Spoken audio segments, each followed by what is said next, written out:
All right, so you'll see in your classwork tab that the Toxin Project is in there under assignments, okay? Your properties and compounds lab is still there under labs, okay? If you click on Toxin Project, right, you'll see that there are 3 files, okay? The first one is the description sheet that I'll be going through with you to just let you know what the expectations are. And then there's a Google Doc and a Google Slides file with your name on it. And that's because you have a choice as to what type of thing you hand in here, whether you want it to be a Google Slides presentation, PowerPoint, okay, or whether you want it to just be a Google Doc where you're typing it out and putting stuff in and things like that.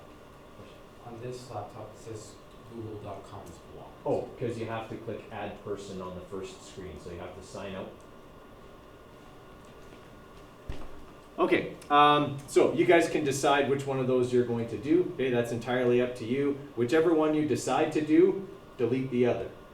Okay? Otherwise, I'm always checking to see which one actually has stuff in it. It takes me longer when I'm marking. Okay? All right, so we're going to go through, okay, the PDF right now, right, which is just the instructions for this. So this is the Effect of Toxins project. Okay? The gist of it is this. You're going to research a toxic chemical of your choice. Okay? The things you need to report on are its kind of basic physical properties. Okay? Is it ionic? Is it molecular? Okay? Acidic, basic, okay, so stuff like that. Organic, molecular, whatever. And what it does to the human body. Okay, what is it that makes it toxic? What are the symptoms of someone who's being affected by it? Stuff like that. The technical stuff. Okay, that would be like half of the assignment. What do you define as a toxic chemical? Anything that can make you sick or worse, if you were exposed to it. Okay. The second half of the project has to do with the societal impact of the toxic chemical. Okay, so this isn't all just a chemistry research project. Okay, this has also got to talk about what are the societal effects, bigger than me, bigger than I drank this stuff and now I'm really sick. Okay, now it's got to be, you know, what's that going to do to everybody else? How is that going to affect everybody else? Okay, so you're going to examine the effect of long-term exposure to a toxic chemical. That includes not only the health effects of the chemical on the people exposed, so the directly affected people, but also the societal costs. That could be things like healthcare, taxation, government regulations, etc., and impacts of people using or being exposed to this chemical. That could include things like behavioral costs, addiction treatment, emotional impacts, incarceration.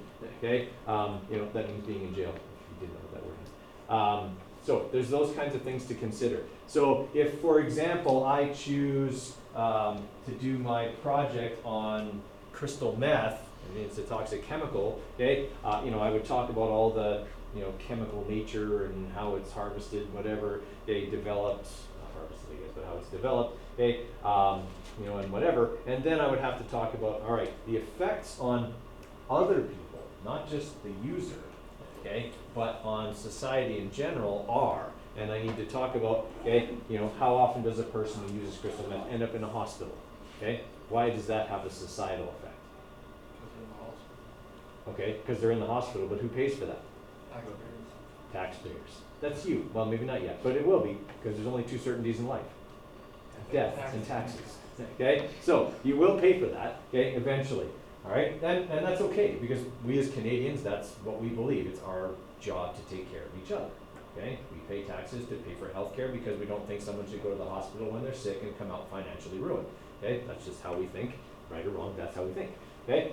Not everybody thinks that way. Obviously, our neighbors to the south, they don't have publicly funded health care. Everyone has to pay for insurance, and lots of people don't have it. And so if they get sick, they either die or they are financially ruined, because spending a day in the hospital costs thousands of dollars. Okay, to give you some idea, okay, running healthcare in Alberta on a normal day, okay, is like close to $1 billion. Okay, you think about how many hospitals there are, how many staff there are at each of those hospitals. Okay, the amount of cleaning that has to take place, the amount of specialized equipment that has to be there and has to be constantly purchased because it can only be used once, okay, and so on and so on. The costs add up really, really fast for publicly funded healthcare, okay? But we, again, believe it's important to take care of everybody. So, okay, taxpayers pay for that. Taxpayers pay for incarceration. Okay, if a person who's on crystal meth suddenly decides, well, the only way for me to get my fix is for me to become a dealer, okay, well then they go out and they commit other crimes, or the only way for them to get their fix is to steal stuff so that they can pay for it, okay, that's a societal effect. That's now affecting you. You didn't use crystal meth, I hope, okay, but someone who does came and broke into your garage and stole your bike and your lawnmower and whatever else, okay, and they sold it and then they could pay for their habit, okay, that's a societal effect. Okay? There's even more far-reaching effects than that. Okay? My house gets broken into by someone who's on crystal meth and they steal a bunch of my stuff. I do an insurance claim. What does that do to my insurance? It drives it up. The more claims there are, the more you're going to pay in premiums. Okay? That's a societal effect. So there's lots of things to think about when you're thinking about what the societal effects of a toxic chemical are. Okay? Obviously, for things that are drugs, it's much easier to do that because it's easier to see those things. But all toxic chemicals have societal effects, and it could be, degradation of the environment, and people don't get to enjoy the environment, or species disappear. Those are societal effects. Okay, so lots of things to think about in terms of that societal area. Okay, so the scope of the paper is to go beyond an examination of health issues. That's part of it, obviously, okay, but to encompass the societal effects as well. Some suggestions for your project could be health hazards due to the excessive consumption of alcohol and nicotine or other drugs, exposure to toxic substances, okay, and I kind of put this one in as a joke because this was a big fraud years ago. Mercury in amalgam dental fillings. There were a couple of dentists in the States who got really rich telling people that their fillings were slowly killing them. Okay? There is a small amount of mercury in the metal amalgam fillings. You guys probably don't even have any. Okay? Everyone gets ceramic stuff now. I have an amalgam filling because I'm old. And that's how they used to do it. Okay? And these dentists went around and told everybody the mercury in your fillings is poisoning you because mercury is bad. Everybody knew mercury was bad for you. There's mercury in your fillings and it's slowly killing you. People believe that because people are stupid. But these were dentists, and you kind of believe what a health professional tells you, okay? But when you think logically about it, how big is a filling? It's not very big. If that filling came out and I swallowed it, it's not going to kill me. People's fillings used to fall out all the time, and nobody died. There's more mercury in a can of tuna than there is in my dental filling, okay? Even if the whole thing actually dissolved, which it's not doing because it's still filling the whole of my tooth, okay? It wouldn't hurt me. But people came and they got their amalgam fillings taken out and replaced with ceramic fillings, and these guys got rich off of it. Okay? But you could have something like that. Maybe there's mercury in the environment, or there's radon buildup in homes. That's a serious one. Okay? Like that's one that's for real. In fact, new homes have a little pipe that's put in under the foundation where radon can be trapped and measured and stuff like that. Okay? Environmental concerns related to the handling, storage, and disposal of heavy metals, strong acids, flammable gases, okay, any other topic you might have interest in. Okay? And I've had people do this project on a range of different things from like I say, like crystal meth to gasoline. Okay, like there's all kinds of ranges and things you could think about. Okay, so the outline. In your project, you need to report on the chemical nature of your toxin, what type of chemical it is, ionic, molecular, organic, okay? How is its chemical structure related to its toxicity? So what is it about the chemical that makes it toxic? Is it an acid? Is it something that interferes with the way your brain works? Is it something that, interferes with cellular processes and slowly makes you less energetic and whatever? Okay, kind of talk about that. How does it cause damage to human tissue? Okay, what are its toxic effects? So what would you see as symptoms of a person affected by it? Okay, that would be the next one. So what are its toxic effects? What does it do to you? In terms of the societal effects, we've talked about that, whether exposure to the toxin is by choice, okay, or is it in the workplace or in nature, okay, what are the costs, okay, more, and I'm not looking for a dollar figure here, okay, because you're never going to find that, at least not an accurate one, okay. What I mean by societal costs is talk about how it's going to affect people, okay. If somebody ends up in the hospital and they're trying to figure out what's wrong with them, but they're also emergent, which means they have to figure it out now, but I was scheduled to have an MRI tomorrow, is it possible I could get bumped? Yes, because it's triaged, right? It's always the person who's most in need that gets it first, okay? So I could get bumped. That affects me, okay? The long wait times for anything, that's a societal effect, okay?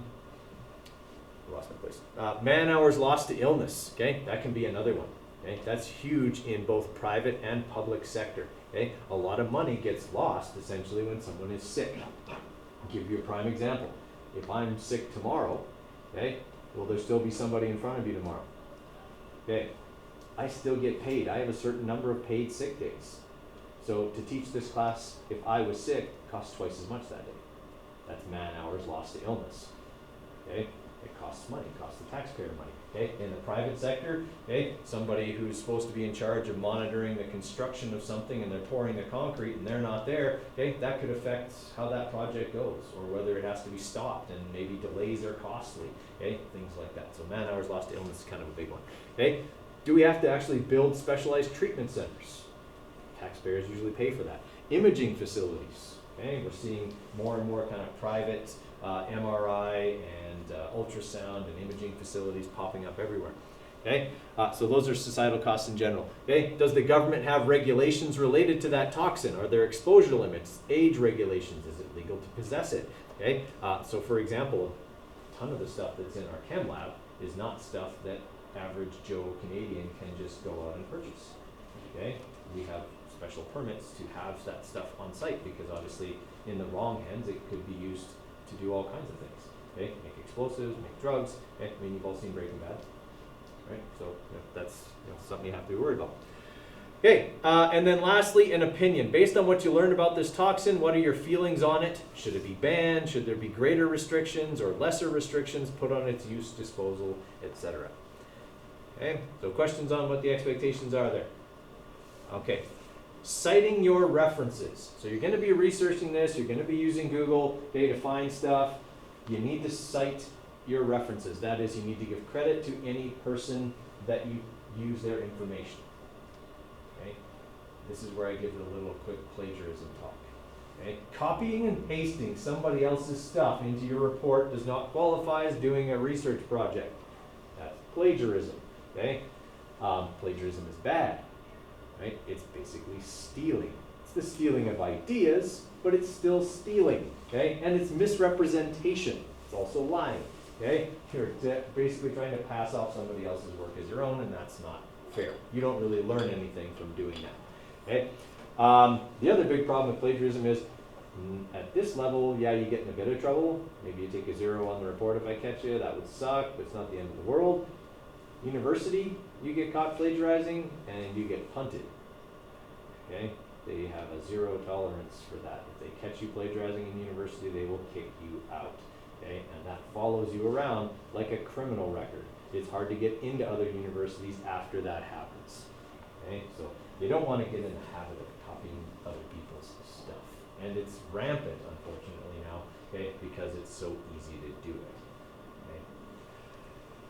All right, so if you are using somebody else's stuff, you need to cite it at the end of your report in your bibliography.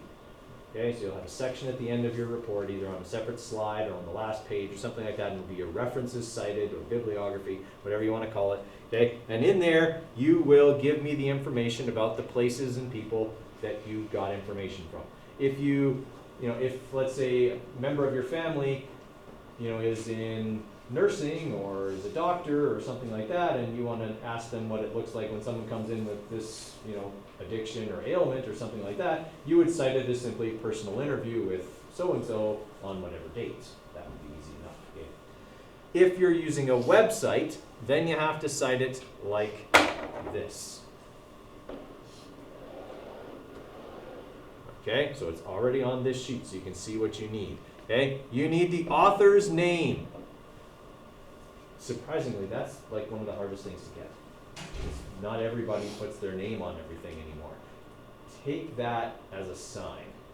Okay, if you're reading a website and you're like, oh, this is interesting, but seems a little fishy, I wonder who wrote it, and you can't find out, it's probably not true. Okay, similarly, some people will proudly put their name on stuff that's total crap. Okay, like I would probably not use Crackpot Joe's website about smoking crack in his garage as a reliable source of information about crack. Okay, he might very well know a lot about it, but who knows what his mindset was when he wrote that blog. Okay, you have to be careful about where you get your information from. Okay, make sure it's coming from credible sources. Okay, so author's name. If it's from, if it's a research paper, and you'll find those, it may have multiple authors, okay? In that case, if you can't find all of their names, then you would say multiple contributors, okay? Or the first person et al. Is also often what's written there, okay? But do your best to find the author's name. If you can't find it, then you would say, unknown contributor from wherever you took it from. So University of Minnesota's chemistry faculty or something, okay? Then the date that it was published. Hopefully it's newer than that, because that's older than you, not older than me. Okay, whatever the date is. Okay, if it's a website, look for the last dates. Okay, that the site was updated. Okay, or something like that. If you can't find an actual publishing date, the last date the site was updated would be good enough. Okay. Then you have the title of the article or paper. Okay, in this case it's Vive le Quebec, Vive le Canada. Okay, and then the name of the website, the Daily News, or Health Canada, or whatever. Okay, wherever you get your information from. Then you will have the URL. Okay, so www.ipromiseididn'tplagiarizethis.com. Okay, and then the date you accessed it. So that'll be September 16th. Okay, 2020. Make sure you have all of those pieces of information. Missing them will cost you marks in the bibliography part of this. Okay, so make sure you have all of that. The most common thing I see, and it costs people big marks, is they say references, and they have 5 URLs. Okay, you're going to get 1 out of 5 on them. Okay, if all you do is write 5 URLs, I'm giving you basically nothing for your research. Okay, you might as well have written down www.ididn'tlistentomrcoderre.com, www.idon'tcarewhatIgetOnThisReport.com, www.I'mGetting1 out of 5 here. Okay, like that's what you might as well write if that's all you're going to put down. Okay, make sure you have author's name, date it was posted, name of the article, name of the website, URL, today's date, or whatever date you access it on. Okay, planning. You need to have some planning materials for this project. That's probably what you'll work on a bit today. Okay, here's what I'm looking for planning. I only need 2 things. I'm going to tell you 3. You only have to do 2 out of the 3. Okay, the one thing everybody has to have is a timeline. Right? Just record, either plan when you're going to work on it or record when you work on it as you go. Okay, but I want to see a timeline of when you've done your work. Right? If you leave this till the last minute and it says September 30th did it all, fake it. I don't want to know that you waited till the last minute to do it. Okay, you should all be able to today and tomorrow work on it in class at least. Okay, the other thing you have a choice on, so it depends on how your brain works. Okay, for planning, I want to see either an outline of the topics that you're going to discuss, or a thought web of the topics you're going to discuss, whichever works better for you. There's a type A personality way and a type B personality way to do that. Okay, so a thought web or outline, your choice. Everybody has a timeline, and then their thought web or an outline. That's 5 marks out of the 25, is to have a thought web and a timeline. It's an easy 5 marks. Okay, you'd be surprised how many people just don't do it and sacrifice those 5 marks. Okay, that's an easy 5 marks. Okay, all right. The scope of this, okay, somewhere between 800 and 1,000 words is the minimum. Okay, now, I saw a few people whose eyes did this. Okay, 800 to 1,000 words is just over a page in the Google Docs default settings, single space, 12-point font. Okay, like it's not very much. You're not going to do a very good job of this in 800 to 1,000 words. Okay, like you'll pass. Okay. I'm also not looking for a 10,000 word doctoral thesis. Okay, I'm looking for something that covers all this stuff. You should be able to reliably do that in about 1,500 to 2,000 words, no more than that. Okay, because if it's like 5,000 words, I guarantee you I'm not reading it all. Okay, I'm just not. Right, so you can do a good job of this in kind of that area. Okay, and that includes, guys, if you do a Google slide. Okay, if you do a Google Slides presentation, the word count still matters. The issue with doing it in Google Slides is Google Slides doesn't count your words. So you might want to type everything in Google Docs and then copy and paste it over, because Google Docs will do the word count. Okay. Also, your references cited does not count in your word count. Okay, that's separate. So there's 5 categories it's going to be marked in. Initiating planning, which we already talked about. Okay. timeline and either a thought web or outline, either one. That's 5 marks. Okay, analysis and interpretation. What did you write? Okay, does it make sense? Did you show some analysis, some independent thought? Okay, stuff like that. Basically, did you come up with good ideas and things of that nature? That's analysis and interpretation. That's 5 marks.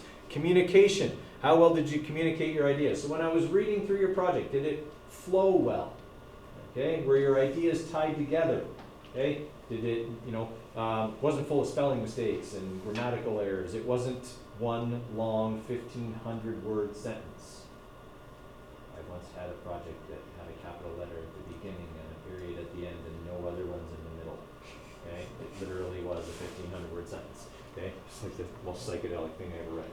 Okay, so make sure you're communicating clearly. That would also mean, like, if your entire project is just bulleted list after bulleted list after bulleted list, that doesn't flow very well, okay? That's not going to get you 5 out of 5 on your communication. Find a way to tie your ideas together.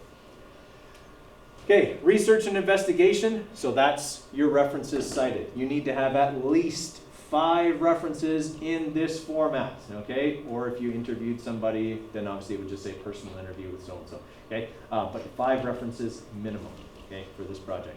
And then overall, format, creativity, quality, okay? What impression does your project make? Okay, spelling errors is actually part of communication, okay? Another thing that's important for overall, visual aids. Have pictures in there. I'll get bored if there aren't pictures for me to look at.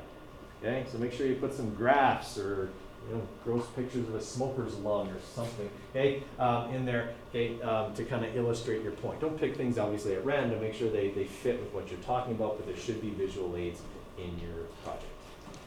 All right, that's it. Are there any questions on that stuff? You want it like an essay format for the doc? If you're doing the doc, yeah, essay format. I mean, you don't have to have a thesis and what? How many points in a paragraph? 11. I'll never even know how many points are in your paragraph. I'm not an English teacher. For the finding, should we do that on a separate doc, or should we? No, just put it in there on a separate page within that doc, because I don't want to have to look through a bunch of files when I'm marking the project. One file, have it all in there. Okay, that's a good question. Okay, any other questions? Okay, well, you got the rest of class to work on. It's just about an hour. Okay, and you'll have tomorrow's class after your quiz, so that'll be another hour and a bit tomorrow to work on. Okay, if you got questions while you're working, let me know. One other thing, when you're picking your toxin, make sure that it is a chemical toxin and it's a single compound, okay? Because I've had people who, they've done their whole research project on like plutonium. Plutonium is not chemically toxic, it's radiologically toxic. That's different, okay? It's not a chemical toxin. Similarly, Ebola is not a toxin, it's a microorganism, okay? Salmonella is a microorganism. It produces a toxic chemical that makes you vomit, makes you nauseous, but it's not in and of itself toxic, okay? So make sure you're picking something that is actually a toxic chemical and not a mixture of things. I've also had people who did their project on marijuana, okay? Well, marijuana is a plant. What are the chemicals in the plant that are toxic? That's what you're looking for, okay? So make sure you're talking about the chemical itself. Okay, have at her, guys. Wikipedia. Worthlesspedia. Okay? If you're using that, only use it use it extremely cautiously. Remember how Wikipedia gets its information. It can be edited by anyone. And their fact checkers are a little behind. And by a little behind, I mean they're so far behind they think they're in front. Okay?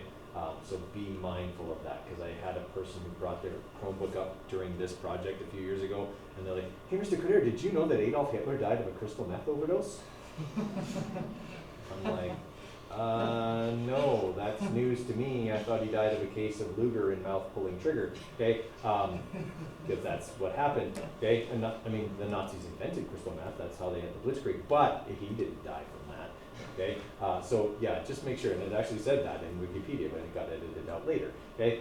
The fact checkers are a long way behind, so just be careful what you look at. Take everything with a grain of salt. Verify, and do the Ronald Reagan thing. Trust but verify. Okay. I like that version of Hitler's death. Yeah.